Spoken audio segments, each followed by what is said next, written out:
Good evening, everyone. I'm Asha and Nayaswami. This is my friend Keshava. And we are here to share with you in Divine Friendship, Swami Kriyananda's letters. We're in the section now about relationships, love and relationships, I think it's called. Something like that. Let me just see. It's called Marriage and Renunciation. Love is something else. Well, I'm getting myself in trouble. Perhaps we should just pray, okay? Heavenly Father, Divine Mother, Friend, Beloved God, Jesus Christ, Babaji Krishna, Lahiri Mahashaya, Swami Sri Yukteswar, Beloved Master Paramhansa Yogananda, dearest friend Swami Kriyananda, speak to our hearts. Help us to feel the deeper meaning, the deeper intention behind your words. Help us to receive within ourselves your guiding wisdom. We are your children. Bless us, protect us. Take us home to thee. Om, peace. Amen. Keshava will lead a couple of chants. We'll have a few minutes of silence and then we'll start.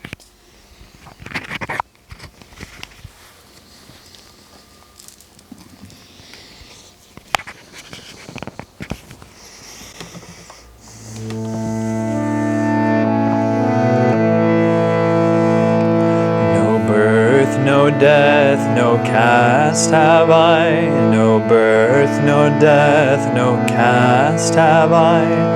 Father, mother, have I none, Father, mother, have I none. I am he, blessed Spirit, I am he, I am he, I am he. Blessed Spirit, I am he. Mind nor intellect, nor ego feeling. Mind nor intellect, nor ego feeling. Sky nor earth, nor metals am I. Sky nor earth, nor metals am I. I am he, I am he. Blessed Spirit, I am he, I am he, I am he. Blessed Spirit, I am he. No birth, no death, no caste have I. No birth, no death, no caste have I. Father, mother, have I none. Father, mother, have I none. I am he, I am he. Blessed Spirit, I am he, I am he, I am he. Blessed Spirit, I am he. Mind nor intellect, nor ego feeling. Mind nor intellect, nor ego feeling. Sky nor earth, nor metals am I. Sky nor earth, nor metals am I. I am he, I am he. Blessed Spirit, I am he, I am he, I am he. Blessed Spirit, I am he. No birth, no death, no caste have I. No birth, no death, no caste have I. Father, mother, have I none. Father, mother, have I none. I am he, I am he. Blessed Spirit, I am he, I am he, I am he. Blessed Spirit, I am he. Mind nor intellect, nor ego feeling.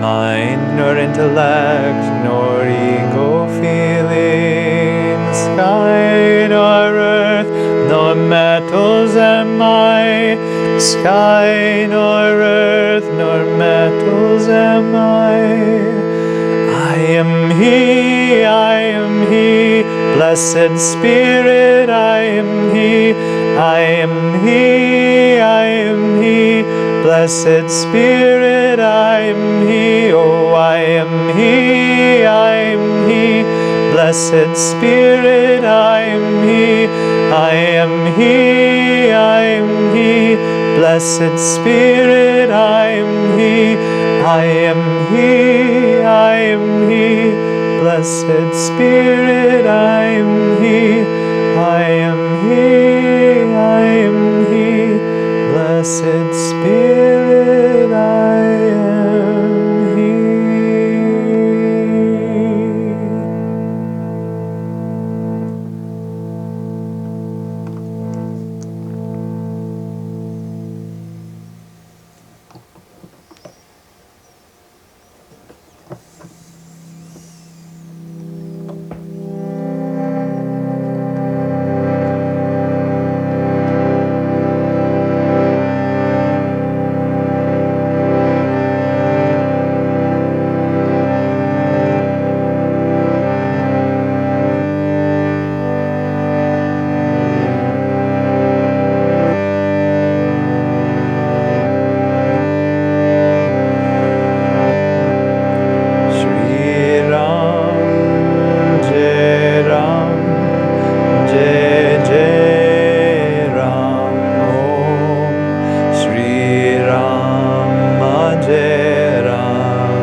We'll meditate now for a few minutes.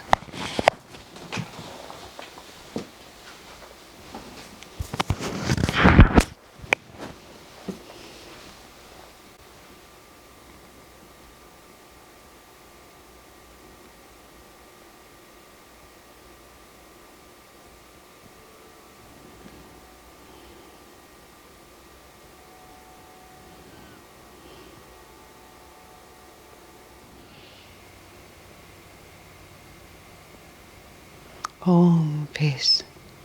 Amen. Well, friends, we continue to make our way through this absolutely marvelous book. So we are we are in the section which is called Marriage and Renunciation. Love is its own section and it comes later, which is interesting, but we'll just let that sit and just keep going at this point. So, this letter was written about 1990. And it says, the summary is cautions against a too emotional relationship. I don't know whether this was written to a man or a woman. I don't know anything about this letter. Swami says, I've been happy to see you looking so well spiritually. Now that's a letter you would like to get from Swami, isn't it? I'm happy to see you looking so well spiritually. I would like to see you go on growing in the direction of non-attachment, centeredness inwardly, and especially devotion to God. Outward relationships are secondary in importance to our inner relationship with Him. Okay? From the other outward aspect of love, I can only suggest that any relationship you form should be conducive to inner calmness and growth. A too emotional relationship can only disturb your inner attunement. I think that perhaps that was what wasn't working for you in your relationship with blank, named unnamed in the book. Put God first and your duty to Him, and as Jesus said, all things else shall be added unto you. God bless you this holy season. Well, there's not too much, in there to speculate or to comment about, but you can see that whoever this is has just come out of some relationship that didn't work because it was too emotional. I remember a conversation that Swami had with a woman. This is going to sound a little cynical to you, but a very nice man was very interested in her. And she was interested in him, but she said he was a little boring, is what she said. And Swami said, oh, well, all marriages are boring eventually, like that, just sort of casually, like, that. What does that matter? Meaning, a too emotional relationship just disturbs your equanimity, and one where she was using the word boring, but a relationship that's a little calmer and doesn't quite create so much inner agitation, it all depends on your perspective, you see. Swami says here, outward relationships are secondary in importance to our relationship with God. I mean, this is sort of just seeing part of the great difficulty in our culture at this time is because we don't live in communities as a group, as a culture. We don't live in multi-generational households. We tend to move around a lot and not have lifelong or lasting friends. I mean, some people grow up in a town and stay there. There are great disadvantages to growing up in a town and staying there, and all these things also have their narrow perspective that is not necessarily helpful. But the result is a tremendous amount of expectation and an enormous amount of weight is put upon the primary intimate relationship. And in the book that Swami wrote called Love Perfected, Life Divine, it's a rewrite of a book that was published 100 years previously, which was called, isn't that odd? I can't remember what it's called. I have to just look at it. What was it called? Marie Corelli, Love Everlasting. That's what it is. And it's a story about soulmates. His book is absolutely gorgeous. So was hers. Hers was also beautiful, but his is at a much higher level. She had the subject of soulmates, but she could only understand it to a certain point. Swami took the same concept and took a lot of the beauty of her story, but he elevated the whole thing to a much higher level. And in Marie Corelli's book, the way it ends after, the story is that he and she have been together many, many times in many different incarnations, but they were never able to really find the fulfillment in their love and friendship that they were both seeking. This is also based on an idea that Master expressed, that in fact there is such a thing as an eternal soulmate. The difficulty is we then think of that as a romantic sexual relationship, and by definition a soulmate union on that level has to transcend the physical. Swami said Master only spoke of it once, because he said if he had ever talked about it, everybody would have forgotten about God and spent all their time looking for their soulmate. But anyway, in this Marie Corelli's book, Life Everlasting, these two characters, and the way the plot unfolds, you see their many different lives, they have visions. They're never quite able to make it work. Finally, he realizes that it will never work between them until he at least advances more spiritually and therefore has the capacity for true unconditional love. So he withdraws and goes through these many incarnations of training with the Master and all the disciplines he has to go through, and then he comes back and finds her. And she by now has been solitary probably for many lifetimes, and has this deep longing and this realization of something, but doesn't know what it is. So he finds her, and they have an experience together in which she realizes everything that has happened, and they realize together that now she must do that training. So she goes off to the Master and goes through, in a matter of weeks or months, not incarnations, she completes her enlightenment. It's very dramatic and very beautiful. All of this is also in Swami's book. And then at the end, now they have both elevated themselves to a point of God realization where their love for each other can be unconditional and true. Now in Marie Corelli's book, they get on a yacht and just the two of them sail around the world forever. And Swami always comments, he said, eternity with just one other person sounds more like hell to me than heaven. He said, if two people could be all in all to each other, he said, they must be exceptionally stupid. Swami was not at all romantic. Forgive me, he was not at all romantic. He just felt that image, that literally two people could be enough to completely satisfy each other, especially a life that was just self-indulgent, just on this ship and just sailing around, enjoying each other's company. Swami couldn't reconcile such an image with what she was trying to express in terms of the magnitude of their consciousness. So he felt that she made a very brave and beautiful effort, but she just didn't know. She just didn't understand. So Swami took Master's teachings about self-realization and about the true nature of soulmates, that it's a union in God. It's not a union on the human level. Although, of course, you probably meet each other many times on the human level before that final union. So when Swami finishes the same plot, instead of them just going off and enjoying each other's company, they devote themselves to serving the world. That would be obvious. And then their union with each other becomes the foundation for a life of total giving to the world. And that, of course, is a very important difference. So Swami's now talking to this woman, and he's telling her, you're doing very well spiritually. You're much more centered, you're much less attached. And this may also have been in contrast to the kind of person she was able to be when she was with whoever this was. I'm saying a woman, but I don't even really know.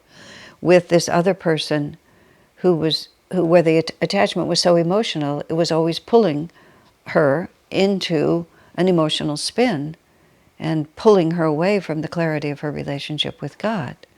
So he suggests that in future a relationship should be less emotional. Now what does that mean? I started this by talking about the woman who thought the man was a little boring. He was a stellar human being.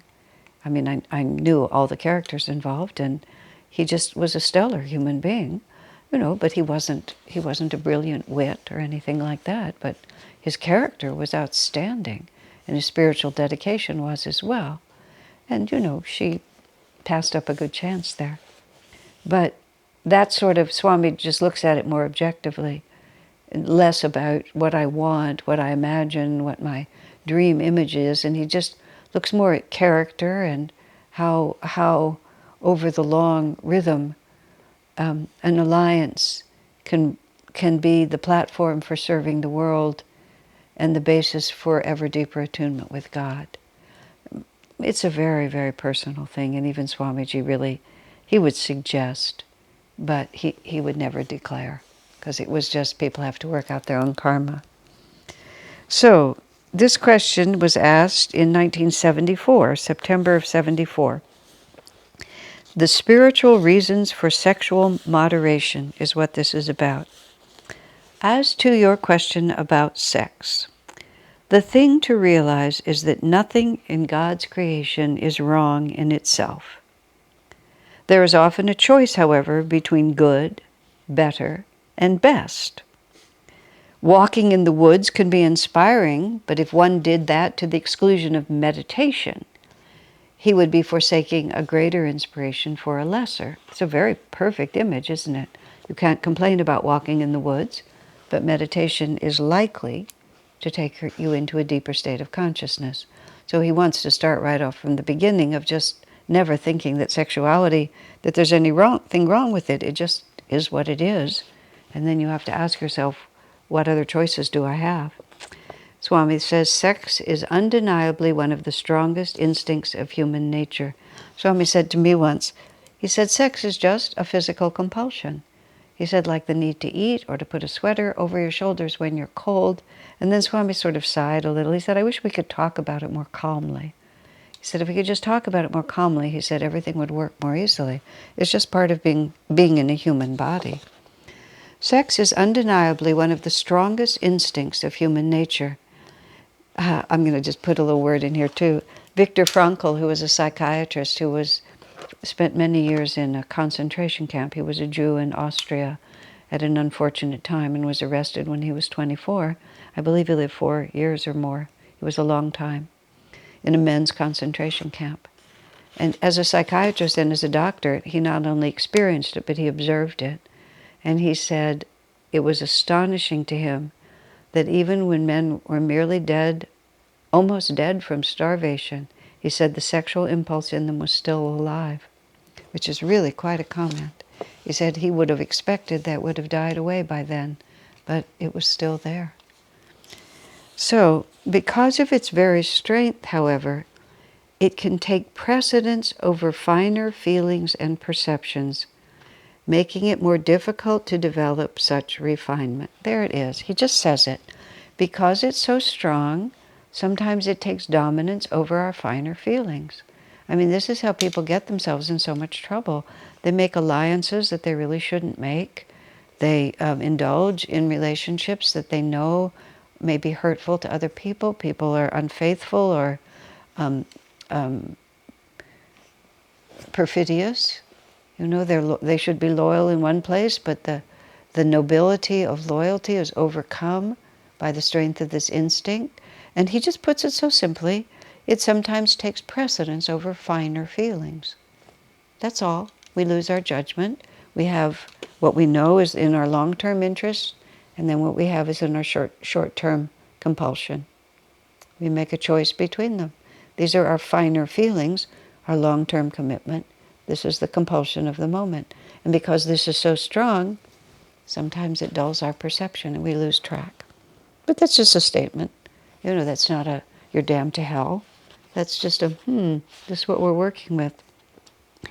Moreover, sexuality makes great demands on one's energy. Just imagine, from that act begins the process whereby new life is born on earth. It is not a casual diversion for the body's energies like playing tennis, but involves a major sacrifice. That's just such a silly image. But again, he's just wanting us to understand, you know, there's something quite real that's going on here. And he's trying to talk about it in just a very natural way. It takes a lot of energy because it takes enough energy to launch an entire incarnation for someone else. So that's just, you know, it feels simple and biological because we can't see it. We don't know how to think about it. But if we stand back from it and think what must be inherent in that force, when we play tennis, there's no flash of light in the astral world, and there's no karmic decision made by another soul as to whether to join your family, forever, as long as you have these bodies. You just bat the ball back and forth. And you may be tired after playing tennis, and you may be tired after sexual intercourse, but they still don't compare. That's what he's trying to say. The pleasure involved is put there by nature to make sure creatures will be willing to make the sacrifice necessary to propagate the species. That's how they put it. The Master even put it more bluntly. He said, if you weren't so compelled, you just would never do it, because it is inherently so peculiar. But that's just the way we're made, and we miss all of that because the pleasure is so intense. But the thought form is, nowadays we have all the birth control, and people terminate pregnancies and all kinds of things. But the fundamental thing you're working with is the force and the power that will that will serve another soul that needs to have an incarnation, that will bring into the proximity of your life for the duration of your life another soul for whom you must work and sacrifice. There's a sculpture that Swami has. Let me think now. Now sometimes I get this wrong, but there's a folk tale. Let's call it a folk tale. And the folk tale is that when the child is born, the child begins to eat the father. And I've seen a piece of art which portrays that. Swami has a statue from Bali, and I'm not sure whether it's an astrological picture of the planets, or whether it's this one. But it's the son eating the father, which, when it was presented as folklore, this is like a legend in a folk culture, in a culture, because that's what happens. As soon as the child is born, the father's life is to sustain the child. And if you think of it, and we don't live in a traditional way anymore, but thinking of it in a traditional way, where the female bears the child and raises the child, and the man protects and provides for them. That's what his life is. He protects and provides. I remember when I began to realize how much the presence of my brother and sister and I absolutely defined my father's life, took away all his choices and all his freedom. Especially at the time when I was being raised in that context, my mother was at home taking care of us, and he was out working every day. Every day he went to work, and he was incredibly disciplined and focused and determined, and he made a good living for our family. We weren't wealthy, but he made a good living for us. But he worked so hard and took so little time off that at times I would think, like, why isn't he more spontaneous? Why isn't he more like this? Then I grew to an age because of us. From the moment we were born, the children start eating the father. They also eat the mother, but in a different way. So anyway, the pleasure involved is put there by nature to make sure creatures will be willing to make the sacrifice necessary to propagate the species. Now the mother has to do it through her own body. Nowadays, again, where pregnancies are more easily controlled because of birth control methods, but in traditional times, before we are where we are now, women could just be used up in a very short period of time because of multiple pregnancies, and would often die in the effort to give birth. So it's a big sacrifice. You're not going to go there if you really have the time to think about it. In the sex act itself, to be sure, a man's energy is much more drawn upon than a woman's, 100 times more, Master said. Woman's sacrifice, of course, comes during the subsequent process of pregnancy and childbirth. That's how Master analyzed it. Swami talks about the production of sperm, and Master talks about it too, just like, I think he writes in here that it's like losing a quart of blood. That's how much energy it takes. And if it's just, dissipated, then it's just poured out of the body. These are not things I'm making up. These are the very traditional yogic conversations about these things. And we mustn't shy away from them because their implications are inconvenient.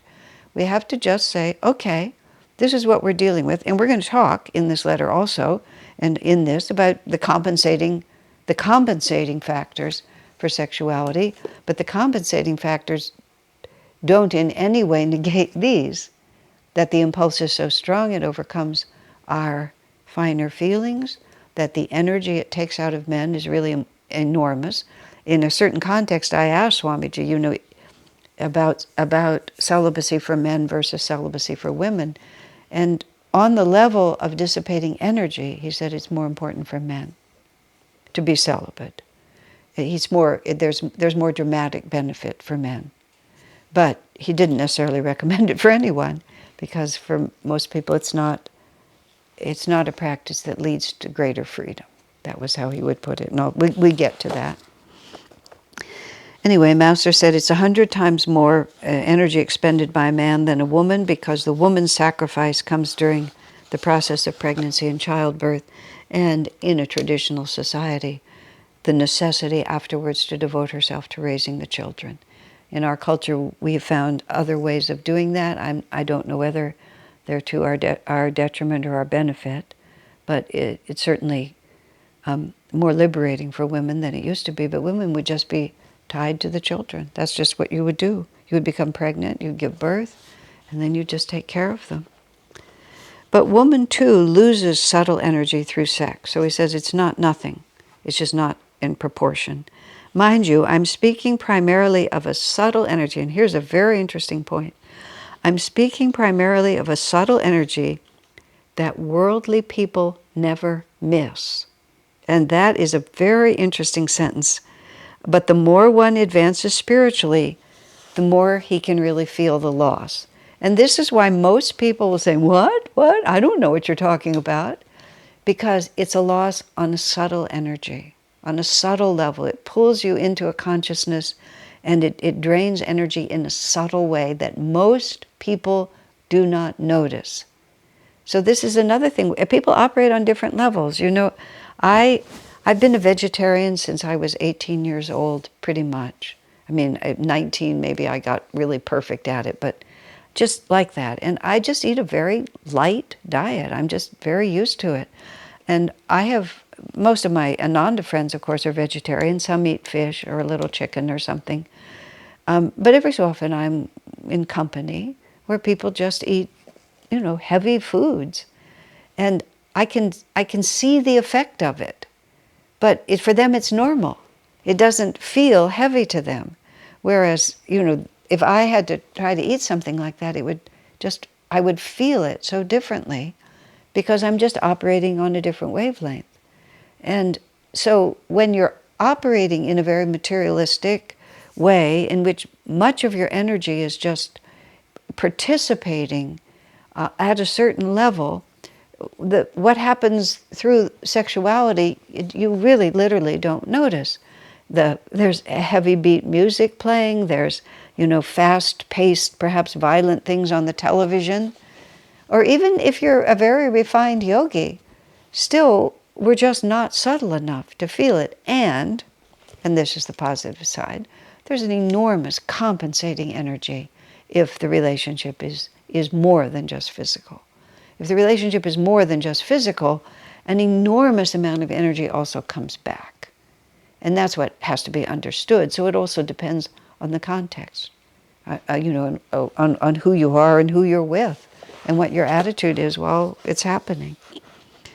So now, pitted against this loss is the fact that the sexual impulse is so strong in human nature that for most people, especially couples who live together, to try rigidly to exclude sex from their lives can amount to at least as great an energy drain. Now, he's talking also because in the context of a spiritual community and in the context of people being sincerely spiritual, and you read, everywhere about the importance of abstinence, the importance of celibacy, and all these different things about what sex does to you. So even if you're a married couple, even if you were drawn together, very passionately, you start thinking, no, it's not spiritual. We shouldn't be sexual because it's not spiritual.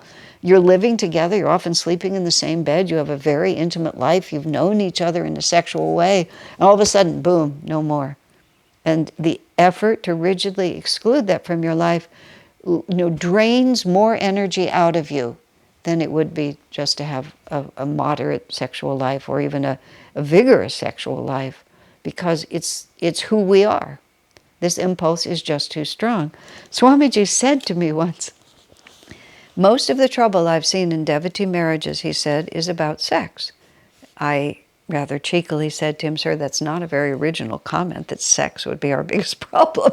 I mean, really, we would like to have some, think in other ways. And he paid no attention to my cheeky remark and says, no, it's true. He said, one or the other begins to think that they ought to be celibate, and then instead of seeing their partner as a loving friend, they become a tempter. And then the person who is inclined towards sexuality, if one of them doesn't want it or whatever it might be, all of a sudden they're evil. They're drawing their partner into something that the partner has repudiated, and then they feel very ashamed. And sexual desire makes you extraordinarily vulnerable. And so when that vulnerability becomes you're rejected for that impulse, the hurt is way beyond just a casual bad word in the morning. So that's why Swami said it. And I've actually seen it. It's absolutely the truth. And for most couples, he said, to rigidly exclude it is worse. The energy loss is worse. So, energy drain is how he put it. Many are the couples I've seen on this path who go through utter misery because of their inability to control a perfectly normal impulse. So that's, once again, this is just a bodily imperative. We give in all the time to many bodily imperatives, so that this one, the most powerful of all, should be beyond our capacity to control, is no more cause for shame than the fact that we can't sleep without a blanket in a freezing room and that we need to eat. Really, the issue here is what he says at the beginning. The impulse can be so strong that it overcomes our finer feelings, and the energy expenditure is more than a game of tennis. I mean, so that's what we're working with. And there's other factors too, but still, let's just sort of be simple about it, and it'll help a lot. He said, but then they feel, because we get this such an exaggerated sense of the connection between whether I'm spiritual and whether I'm sexual. As Swami said, and well, as I've said it too, it's just obvious.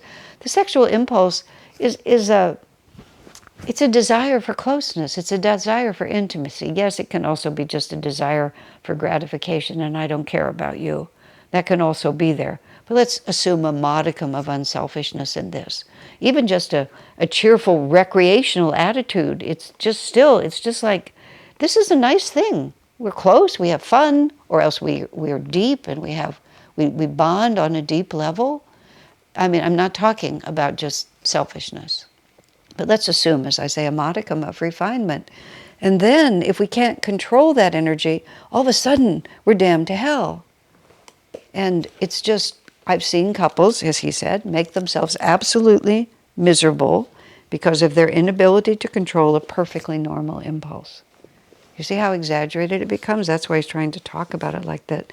Worse still, they treat the sex instinct as something base, something to be ashamed of, instead of a holy force, holy, H-O-L-Y, holy force, before which one ought to feel reverence. And until one does, I think it may not even be possible to overcome it. Isn't that interesting? In other words, we can't have a complex here. If we have a complex just twists us up into knots.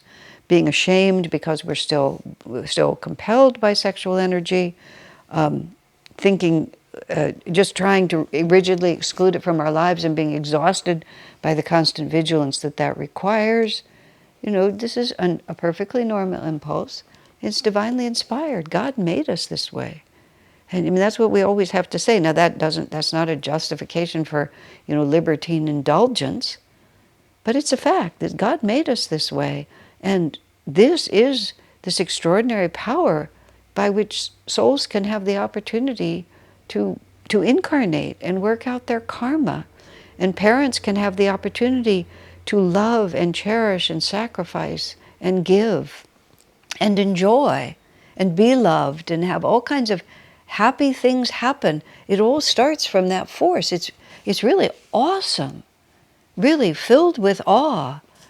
And it's a lot of other things. It's just what it is. Again, start with just a very clear, just be relaxed and clear about what this is, and then we'll much more likely be able to deal with it. You can't really renounce something that you fear or that you loathe. You just have to be at peace. You have to be at peace with it. Loathing something, anything in God's creation, is you're off to one side now. Attachment and aversion. That's where we are. We're boinging back between attraction and aversion. We just want to be in the calm center. Just live in the calm center. Sex is something. It's not everything. It's something. Here it is, and we just work with it.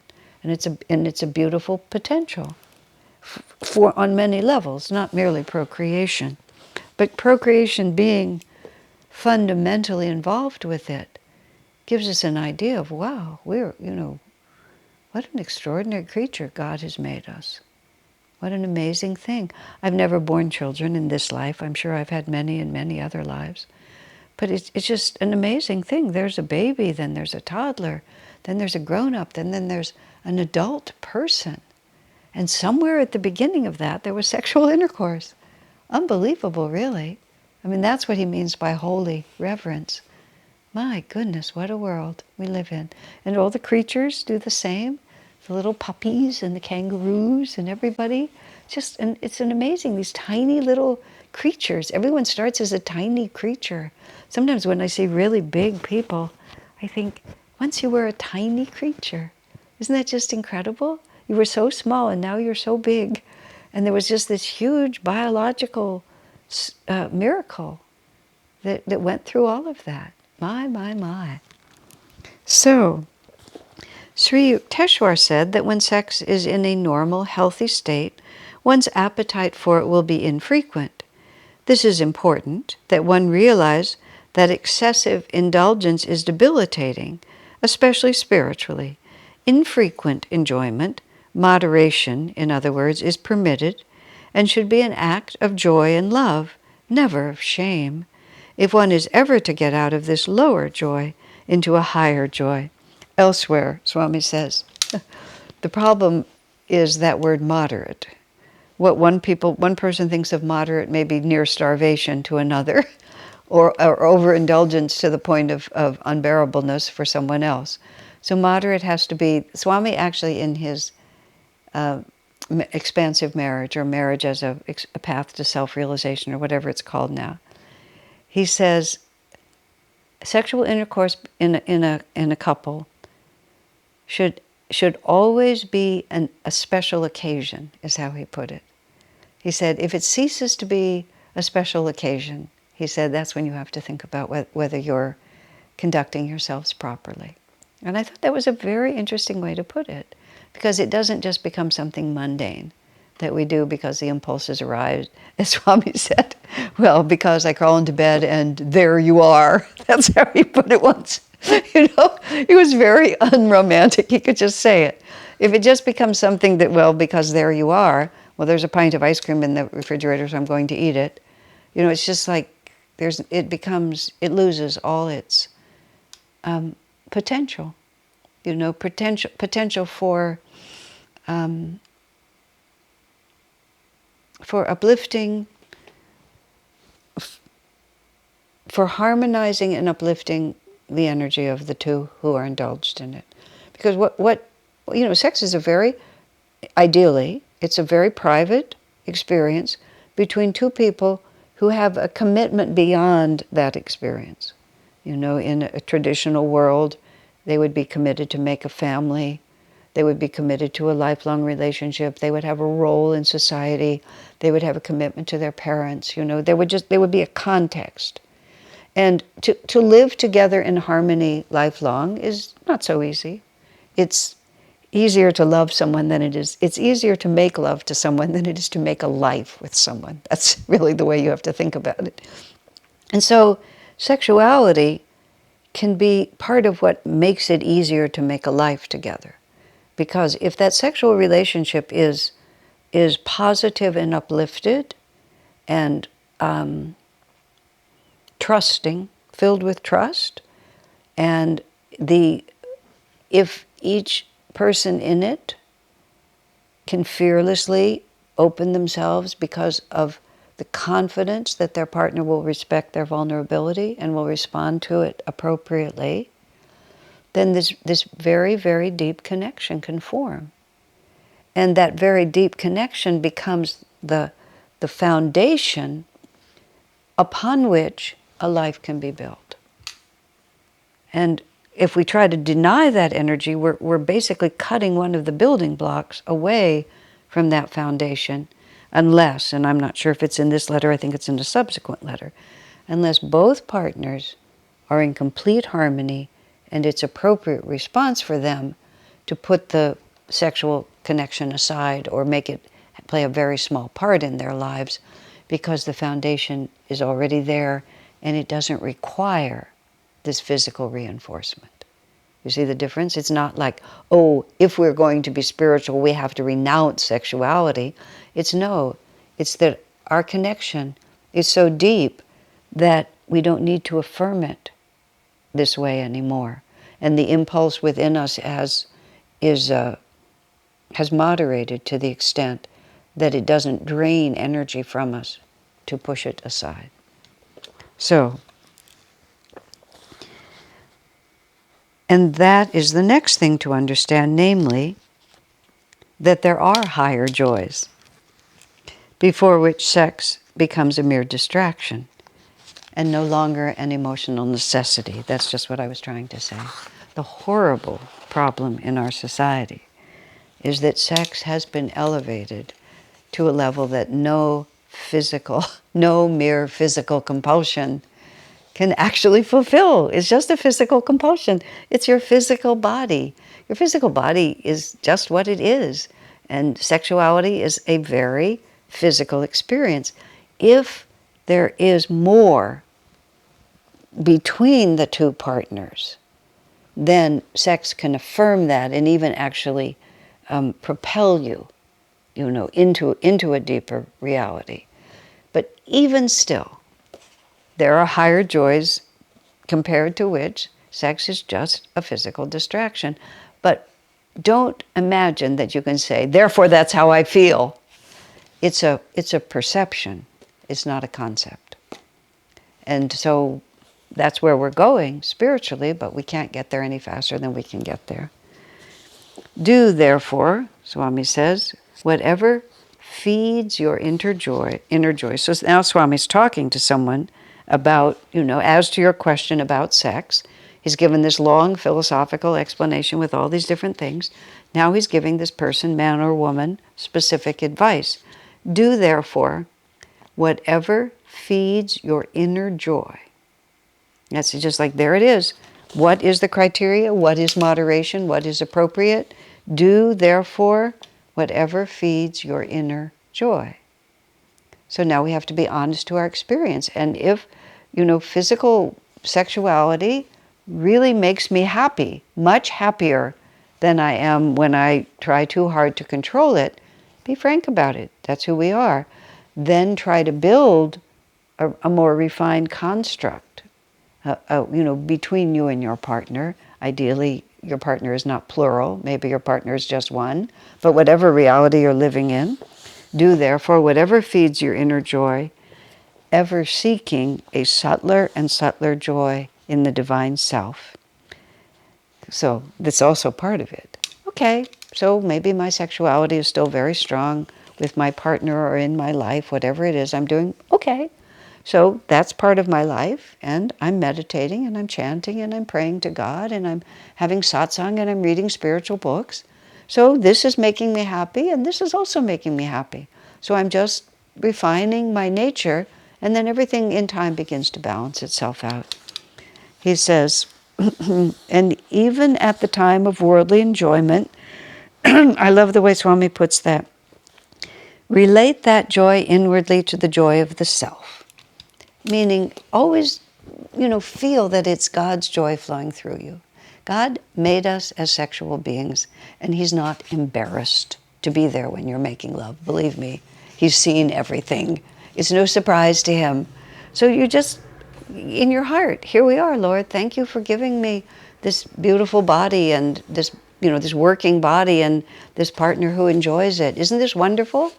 How very, very kind of you, Lord, to give us this opportunity to have this experience, to learn what we can learn. Guide us, bless us, make us free. And then there's no complex. There's holy reverence. There's no shame. And then it just gradually takes care of itself. That's the story. Joy is the high road to true morality, is what Swami says. Joy is the high road to true morality. Not selfish pleasure, but joy. Inner joy related to the divine self. Isn't that a brilliant letter? That is really a treasure. Okay, in divine friendship, he says. Wowie zowie.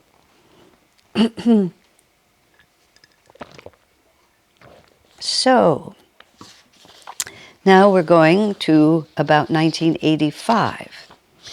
And this is a question very specifically about Ananda at a very specific point in time.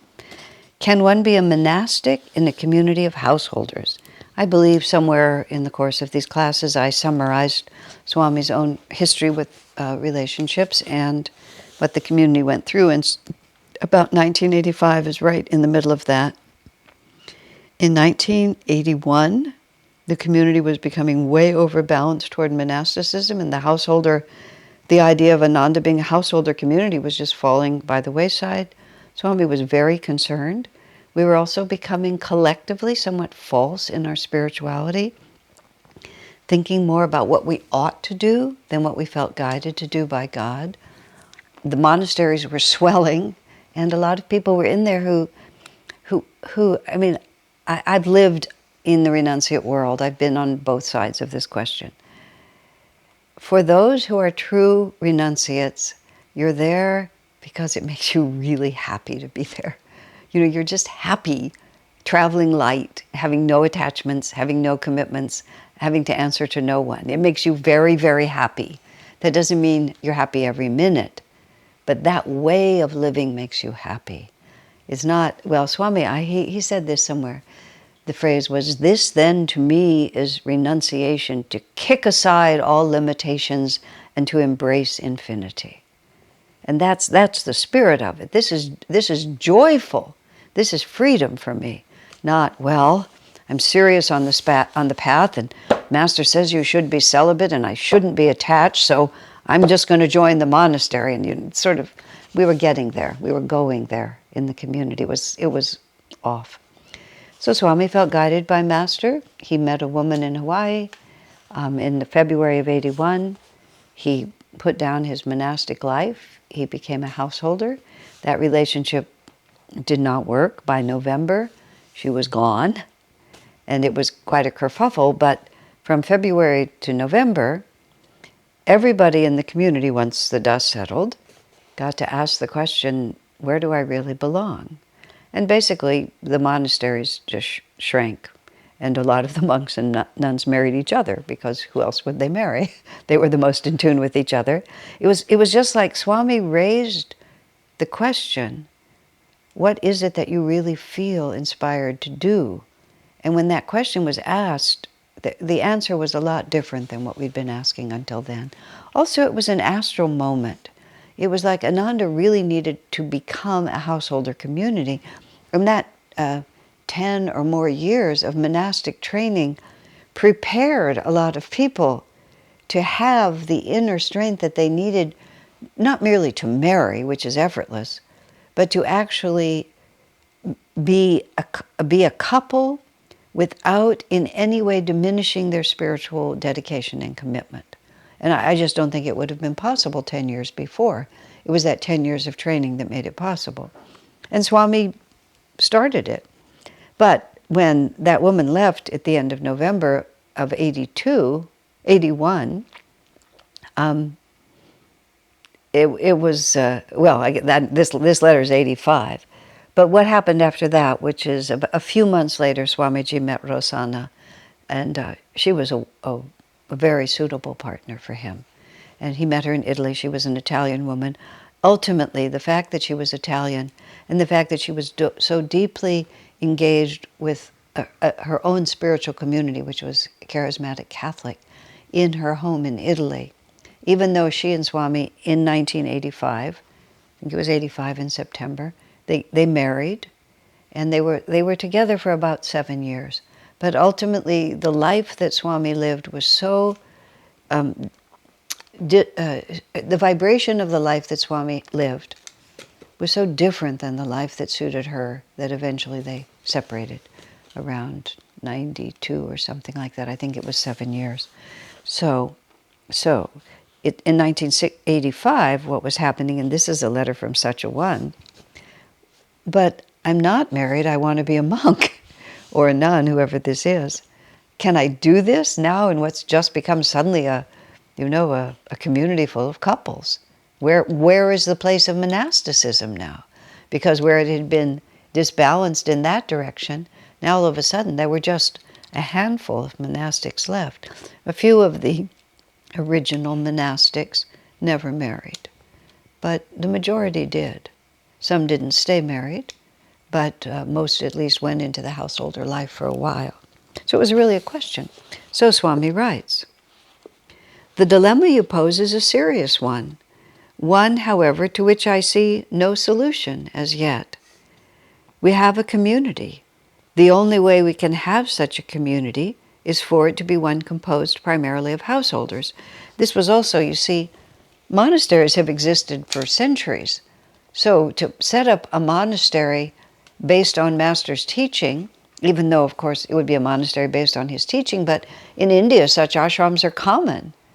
And in America, in the West, monastic communities were at least, they're not so active now. He talks about that later.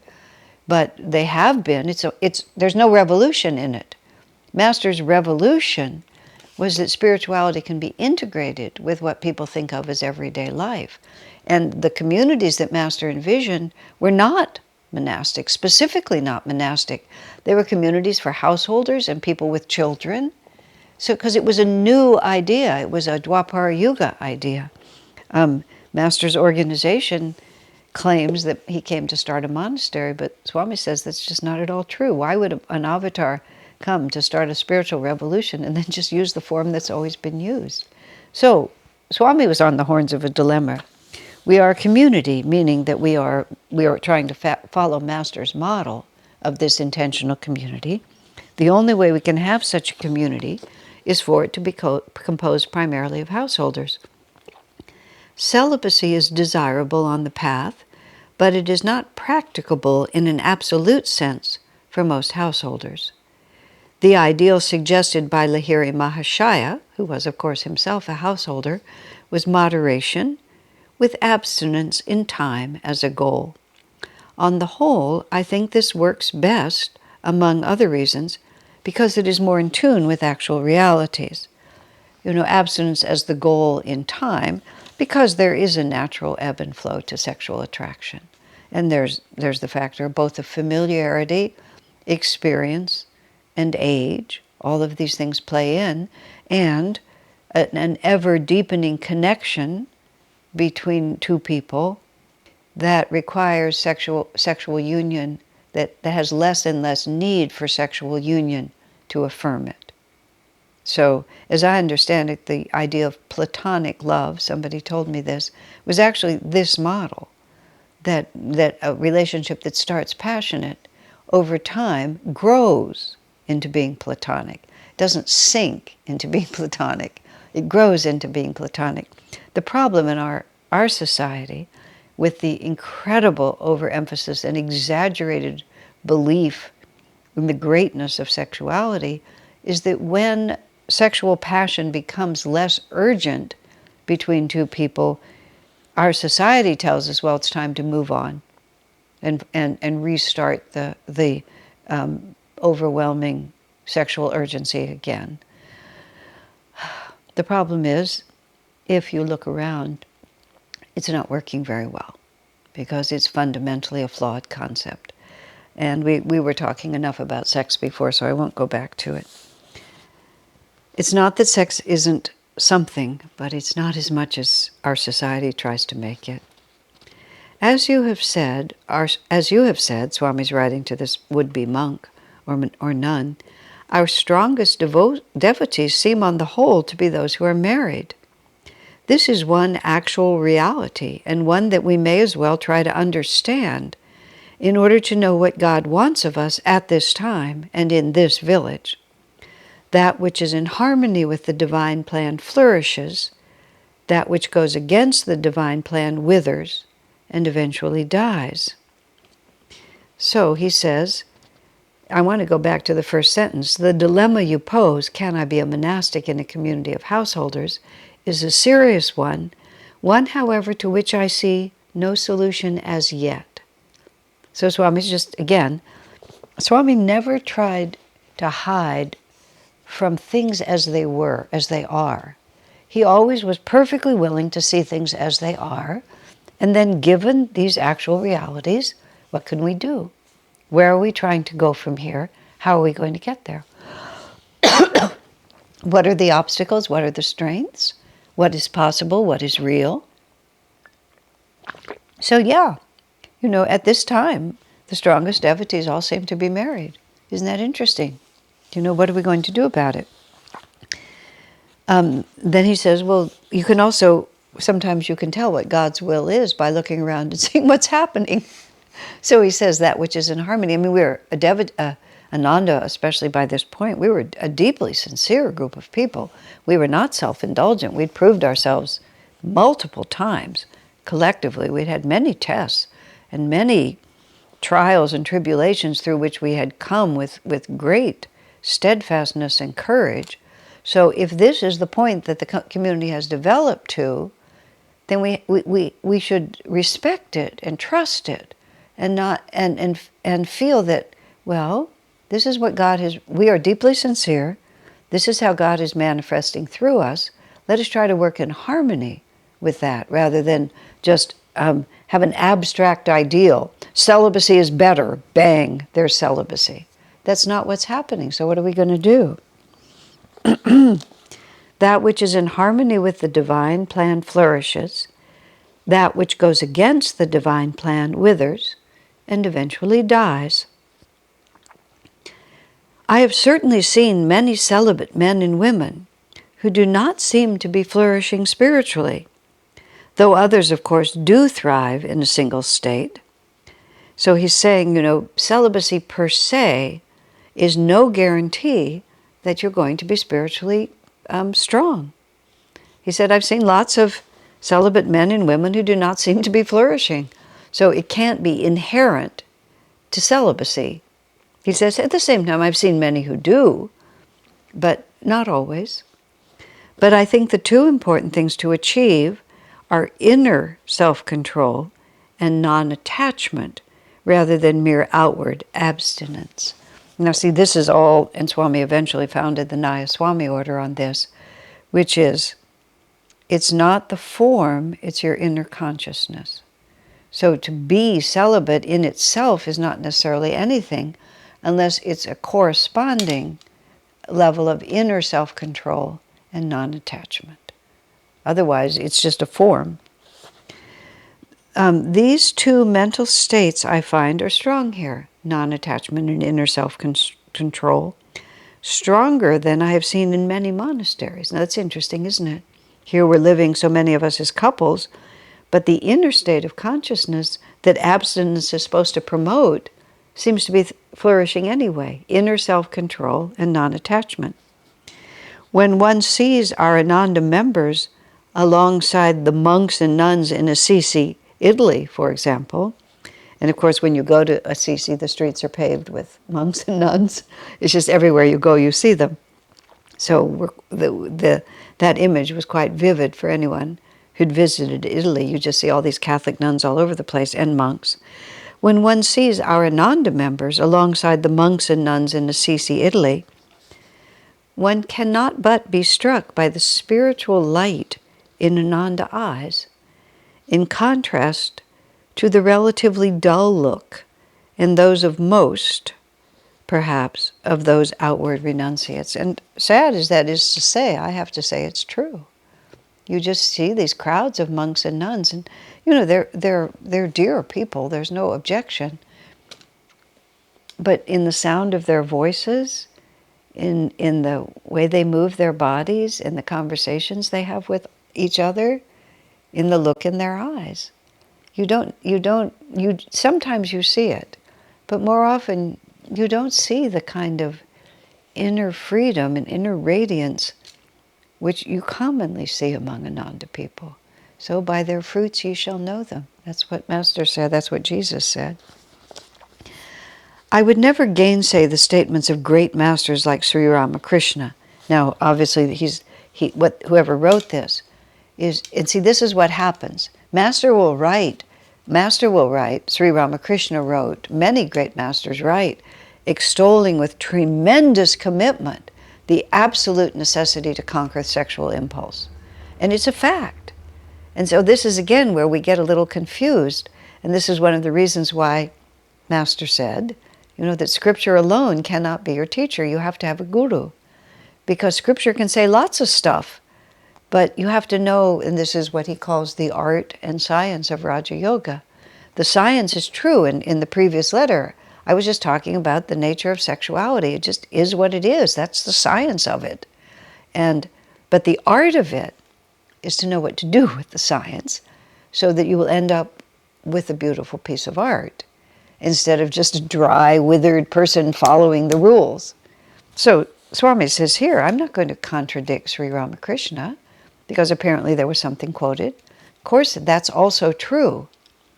But he says, the kind of complete renunciation he suggests, however, seems to me capable of flourishing only in the soil of a balanced society and not in the soil of the spiritual confusion that surrounds us today. And this is part of what I was saying earlier.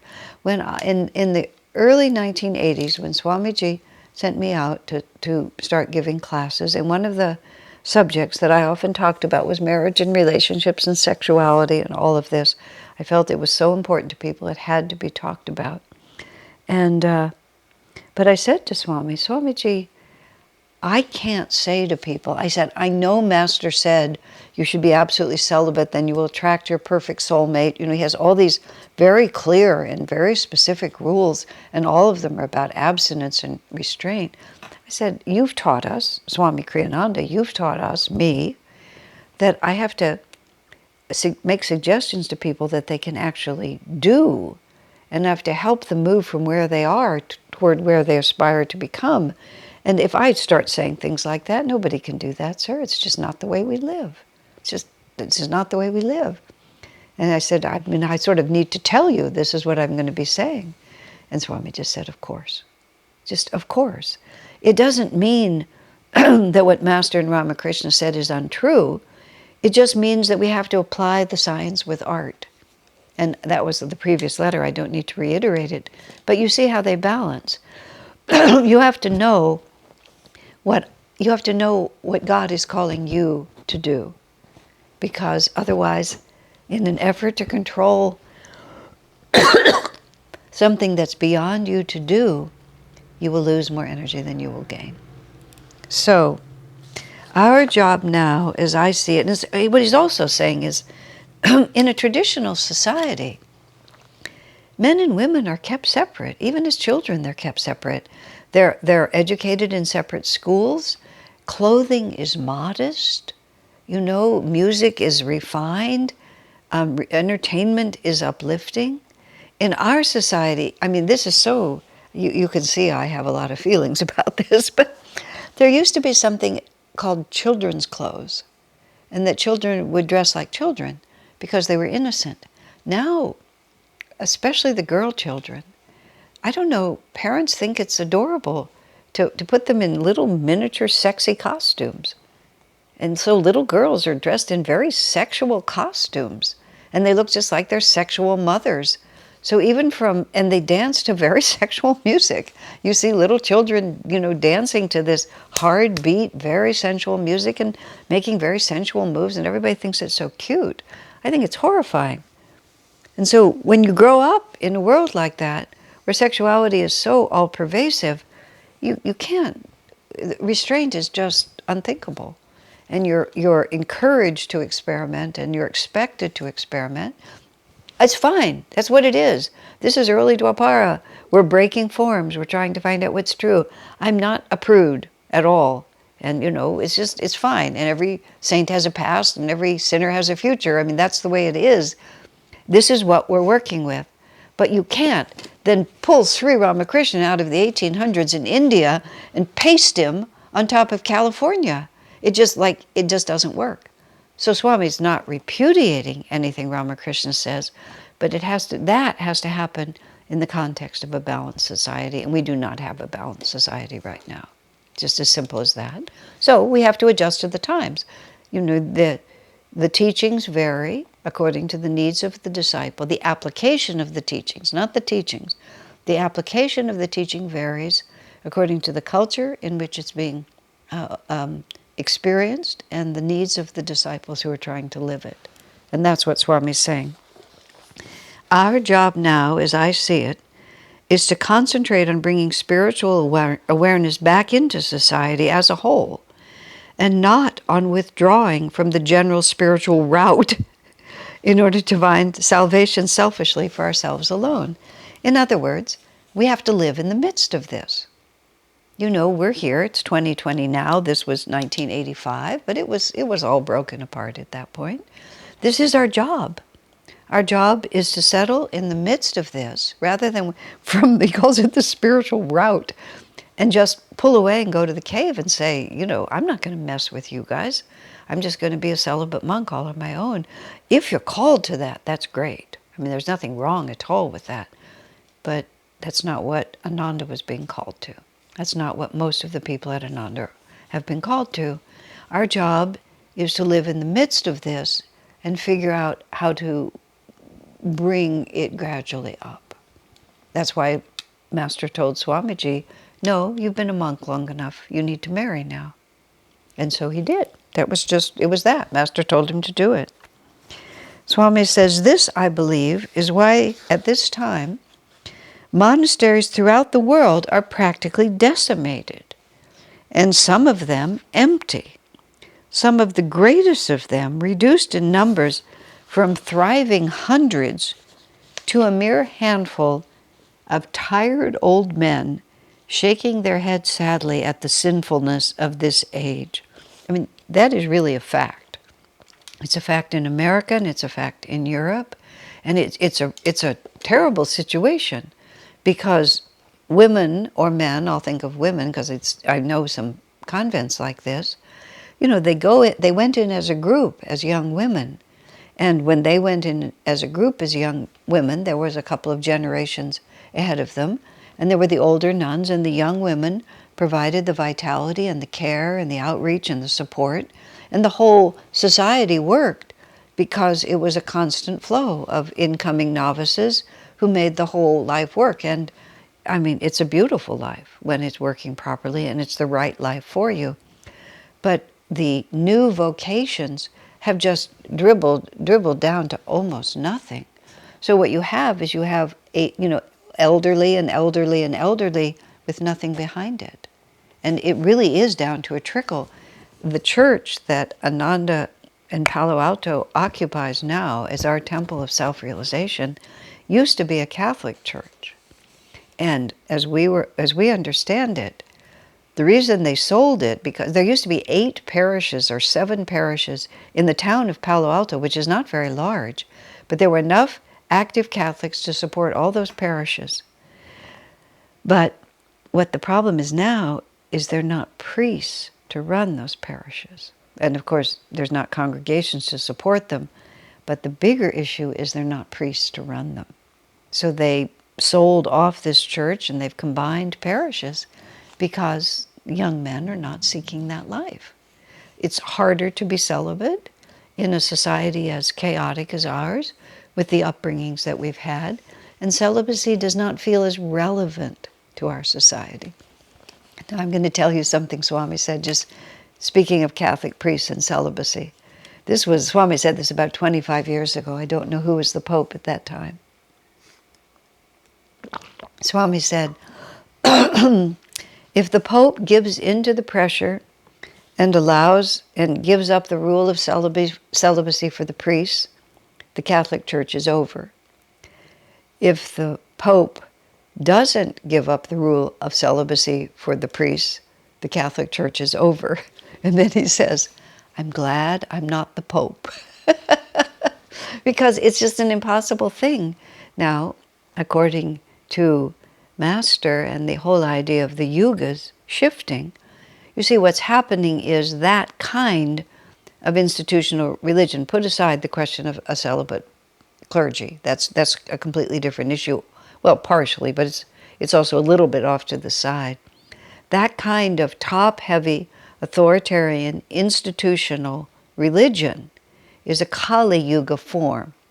So what's really happening, it's not about the celibate priests or not. It's more about the Kali Yuga form, which is just not suitable going forward. People are not looking for that kind of rigidity. They're looking for individual inspiration and freedom. And it's kind of a mess right now, but the direction is good. And over time, it will gradually sort itself out. So, Swami says, it's just a group of old men shaking their heads sadly at the sinfulness of the age. In fact, the spiritual power seems for the time to have been passed on to those people who seek a divine life in the world. So this is once again, instead of just railing against the sinfulness of this world, which I don't rail against it, I just marvel at it. And sinfulness is not the right word, but my, we're just really trying to reinvent too many things and trying to pretend that there's no such thing as karma. But that's what we're doing, so we're just going to live through it and find out. But you can also look and see what's happening and recognize in what's happening also the hand of God.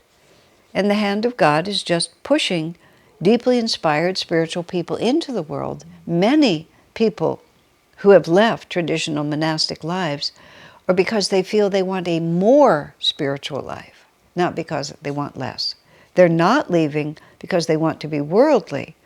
They're leaving because their idea of how to serve God is not being fulfilled in the isolated monastic life. You see how different that is? So that's why Swami was saying he sees in the eyes of Ananda people sometimes more light than he sees who are following that path. So Swami now brings it right back to whoever wrote this letter to him. So what should you do? I would seek God ever more earnestly, more deeply, and not worry about anything else. Thus, whatever he wants for you, he will give you in his own time and in his own way. Especially for one who is new on the path, perhaps the person writing this actually was just arrived. So now I was seeing this as an older member, but if it's a person who's just come, who's asking, should I join the monastery? Which is actually puts the whole thing in context. He says, especially for one, because a lot of times when people arrive in the community, they've come because they want to live a wholly dedicated spiritual life. And because of his reference to Ramakrishna and that whatever Ramakrishna said, and they think, I'll join a spiritual community, I will be a total renunciate. It's a very laudable thought. It's not always a balanced thought, and it's not always a God-inspired thought, although sometimes it is. But it's an expression of personal zeal. So when Swami comes back to the question, what should you do, meaning should you join the monastery or should you not, he says you should seek God earnestly. And then everything else that is meant for you will come to you. Now if we put this whole thing in the context of someone relatively new, it all makes even better sense. Especially for one who is new on the path. And now this is where Swamiji often makes an impersonal statement rather than a pointed one. Especially for you who are such a greenhorn, which would be one way to say it. He doesn't. Especially for one who is new on the path. And so he's not accusatory. He's not pointing because the person might rebel against being considered a new person. I've been meditating for 2 years. I've been a seeker all my life. So he just says, for one who is new on the path, an intimate outward relationship can prove time-consuming and extremely distracting. I love those 2 words. The problem with an intimate relationship is it takes a lot of time and it distracts you from the main objective. It's so simple. But that's very simple, but that's the truth. And that's a lot of times why people choose to be single and monastic, because it's just too time consuming. Relationships take a lot of time. They just do. People have to talk to each other, people have to be together, energy has to be directed toward being a couple. You tend to make friends with other couples, you tend to have a social life, and just a whole lot of things start happening that don't happen if you don't have that partnership. It can prove time consuming and distracting. A single life is still ideal for one who wants to dedicate all his thoughts to God. So at the very end, a single life is still ideal for one who wants to dedicate all his thoughts to God, especially if you're relatively new on the path and therefore more easily distracted. Seek God above all, therefore, and let Him guide you as to His will.